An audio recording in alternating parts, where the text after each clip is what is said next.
അങ്ങനെ ഞങ്ങൾ വർക്കല ബീച്ചിലേക്ക് പോയിക്കൊണ്ടിരിക്കുവാണേ. ഇവിടുന്ന് കുറച്ചുകൂടി മുന്നോട്ട് പോകുമ്പോൾ നമുക്ക് റിസോർട്ട്, കഫേ, റെസ്റ്റോറൻറ്റ്, ഹോട്ടല് അങ്ങനെ ഒട്ടനവധി ഷോപ്പുകൾ നമുക്ക് റോഡിൻ്റെ രണ്ട് വശത്തുമായിട്ട് നമുക്ക് കാണാൻ സാധിക്കും. അതുമാത്രമല്ല വിദേശികൾക്ക് വേണ്ടി മാത്രമല്ല, നമുക്കും വേണമെങ്കിൽ വാങ്ങാം കേട്ടോ. നല്ല നല്ല ഡ്രസ്സുകളൊക്കെ ഉണ്ട്.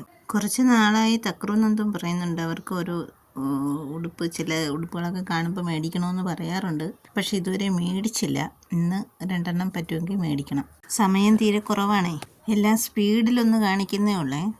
കാരണം നമുക്ക് 11:30 പോകേണ്ടതുള്ളത് കൊണ്ട് ഏതായാലും എല്ലാം ഒന്ന് ഓടിച്ച് കാണിച്ച് പോകുന്നുള്ളേ. പോകുന്നതിനിടയ്ക്ക് കടകളിലൊക്കെ ചില ഷർട്ടുകളൊക്കെ കിടക്കുന്ന കാണുമ്പോൾ ഒന്ന് അറിയാതെ നോക്കി പോകുന്നതാണേ. ഏതായാലും തിരിച്ച് വന്നിട്ട് വാങ്ങാമെന്ന ഒരിതിൽ ഞങ്ങൾ നേരെ ബീച്ചിലേക്ക് നടന്നു. ഇവിടെയൊക്കെ നല്ല കരകൗശല വസ്തുക്കളൊക്കെ വിൽക്കുന്ന ഷോപ്പുകളാണ്. ചില വസ്തുക്കളൊക്കെ കണ്ടാൽ നമുക്ക് അത് മേടിച്ചുകൊണ്ട് പോകാൻ തോന്നും. പക്ഷേ വില കുറച്ച് കൂടുതലാണ്. വിശദമായിട്ടൊന്നും കാണിക്കാൻ പറ്റത്തില്ല ഇന്ന്. ഇനിയൊരു ദിവസം വിശദമായി ഞങ്ങളൊരു വീഡിയോ ചെയ്യുന്നതാണ്.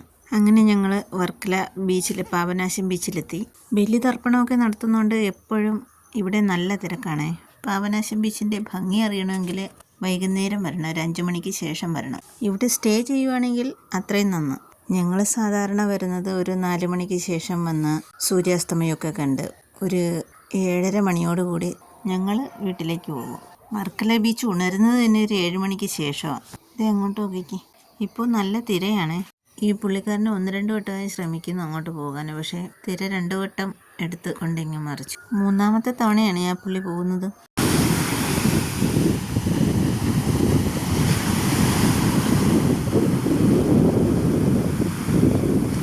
ആ പക്ഷികളൊക്കെ വരിവരിയായി പോകും. നോക്കിക്കേ, നല്ല രസമുണ്ടല്ലേ കാണാൻ.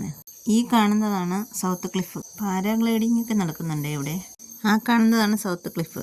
അങ്ങനെ ഞങ്ങൾ കുറച്ച് നേരമൊക്കെ വർക്കല ബീച്ചിലൊക്കെ നിന്നിട്ട് ഒരു ഐസ്ക്രീമൊക്കെ കഴിച്ച് ഞങ്ങൾ തിരിച്ച് നടന്നു. പിന്നെ ഞങ്ങൾ കടയിലൊക്കെ കയറി 2 ഷർട്ടൊക്കെ മേടിച്ചു. തിരിച്ച് നേരെ വർക്കല റെയിൽവേ സ്റ്റേഷനിലേക്ക്.